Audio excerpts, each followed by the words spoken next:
Hi friends, இன்றைக்கி நாங்கள் dinner சாப்பிட போன இடம் நம்ம திருநெல்வேலி பரோட்டா கடை.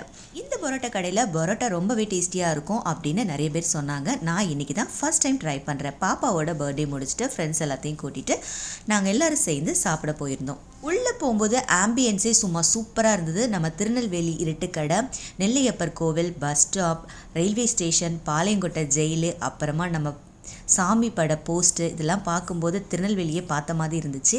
என்ன கொஞ்சம் இந்த வெயிட்டரெல்லாம் திருநெல்வேலியில் வர மாதிரி ஒரு ஷர்ட்டும் லுங்கியை மடித்து கட்டிட்டு வந்து கேட்டால் இன்னும் நல்லா இருந்திருக்கும். எல்லாருக்கும் என்னென்ன வேணும்னு ஆர்டர் சொல்லிட்டோம். அதுக்கு முன்னாடி எல்லாருக்கும் ஃபஸ்ட்டு 2 பரோட்டா எடுத்துகிட்டு வந்து வைங்க அப்படின்னு சொல்லிட்டோம்.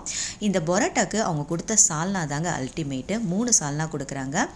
பிச்சு போட்ட நாட்டுக்கோழி ஃப்ரைன்னு ஒன்று கொடுத்தாங்க. அது கொஞ்சம் சுமார் தான்.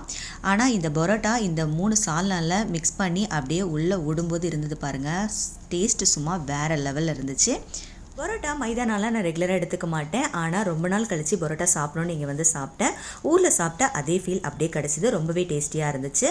பரோட்டா மட்டும் இல்லை, பிரியாணி, இடியாப்பம் எல்லாமே நல்லா இருந்துச்சு. நீங்களும் ட்ரை பண்ணி பாருங்கள். தேங்க்ஸ் ஃபார் வாட்சிங்.